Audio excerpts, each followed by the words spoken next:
नमस्कार दोस्तों, मैं हूँ अजीत और ओम वाला में आपका स्वागत है। आज हम लोग बात करने वाले हैं उपराष्ट्रपति के बारे में। जैसा कि आपको पता होगा कि हाल ही में हमारे देश में उपराष्ट्रपति का चुनाव हुआ है और हमारे देश के 16वें उपराष्ट्रपति के रूप में जगदीप धनखड़ चुने गए हैं।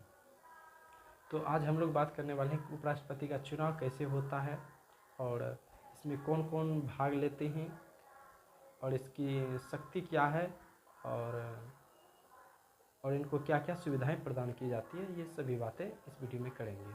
तो सबसे पहले हम बात करते हैं कि उपराष्ट्रपति का चुनाव कैसे होता है और इसमें कौन भाग लेता है।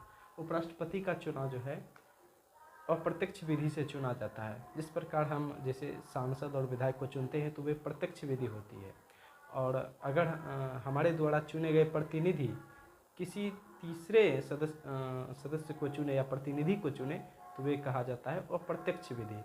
यानी कि हमारे द्वारा चुने गए जो प्रतिनिधि होते हैं वे उपराष्ट्रपति को जाके चुनते हैं, ये अप्रत्यक्ष विधि से चुना जाता है। और जो प्रत्यक्ष विधि होता है वे सभी जनता के द्वारा प्रत्यक्ष रूप से चुना जाता है, सभी लोग उसको चुनते हैं। तो आप समझ गए होंगे कि उपराष्ट्रपति का चुनाव जो है अप्रत्यक्ष विधि से होता है। तो इसमें इसके चुनाव में लोकसभा के सभी सदस्य और राज्यसभा के सभी सदस्य भाग लेते हैं। सभी सदस्य कहने का मतलब है कि इसमें राष्ट्रपति के द्वारा जो भी सदस्य मनोनीत किए जाते हैं वे भी उपराष्ट्रपति के चुनाव में भाग लेते हैं। तो राष्ट्रपति का चुनाव कौन कौन लड़ सकता है? वही उपराष्ट्रपति का चुनाव वही लड़ सकता है जो इन शर्तों को पूरा करता है।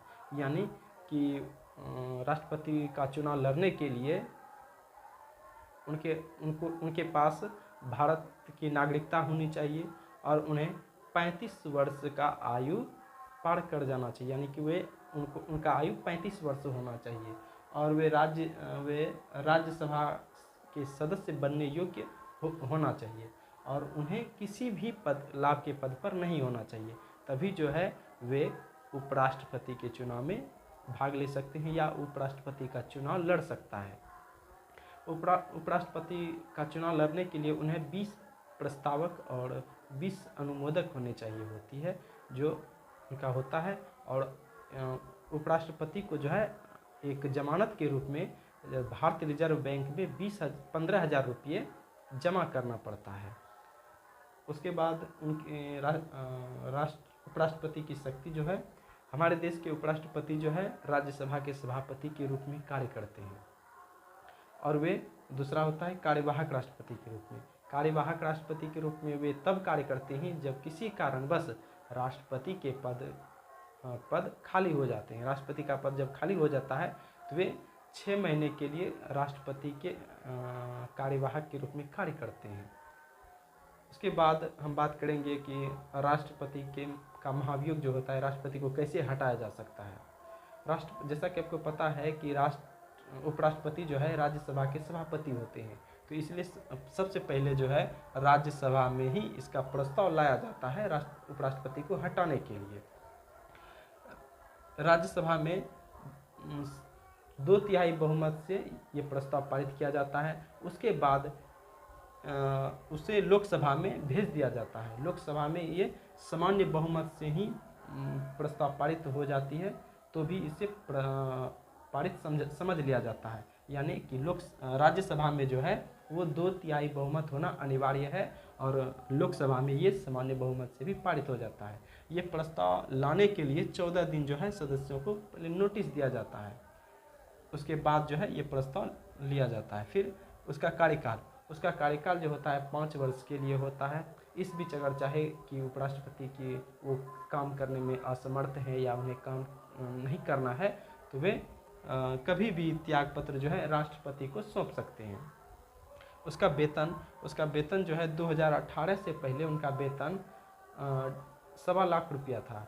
उसके बाद 2018 के बाद इनका वेतन जो है 4 लाख रुपया पर मंथ हो गया और इनको सुविधाएं जो है दैनिक यात्रा, आवास सुविधाएं, कार सेवाएं दी जाती है, फोन दिया जाता है, यात्रा सुविधाएं ये मुफ्त में दिया जाता है। इन्हें पेंशन भी दिया जाता है।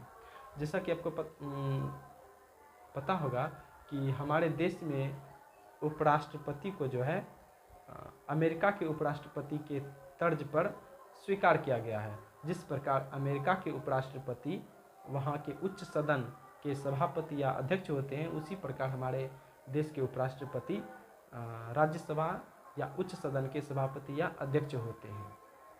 और हाल ही में उपराष्ट्रपति से संबंधित एक बीपीएससी में क्वेश्चन पूछा गया था, जो कि कल यानी कि 30 सितंबर 2022 को एग्ज़ाम हुआ है। उसमें ये पूछा गया है उपराष्ट्रपति के से संबंधित। जैसा कि आपको ये पता है कि हमारे हाथ में जो है ये बीपीएससी का क्वेश्चन है, जो कि कल एग्ज़ाम हुआ है, 30 सितंबर को एग्ज़ाम हुआ है। और इसमें 49 नंबर का जो क्वेश्चन है, आप जैसे देख पा रहे होंगे, ये 49 नंबर का 2022 के भारत के 16वें उपराष्ट्रपति चुनाव के लिए निर्वाचक मंडल में कितने सदस्य हैं। जैसा कि आपको दिया है कि ऑप्शन ए में 788 दिया हुआ है, और ऑप्शन बी में 545 दिया है, ऑप्शन सी में 250 दिया हुआ है, और ऑप्शन डी में 798 दिया है, और ऑप्शन ई में उपरोक्त में से कोई नहीं या उपरोक्त में से एक से अधिक। तो इसका सही आंसर जो है 788 होगा। कैसे 88 होगा, तो देखिए लोकसभा का सदस्य है 545 और राज्यसभा का सदस्य है 245। ये दोनों सदस्य जो है राष्ट्रपति के चुनाव में भाग लेते हैं, तो ये दोनों जोड़ के होता है 788। तो ये आंसर इसका सही हो जाएगा 788। ये आपको एक क्वेश्चन है।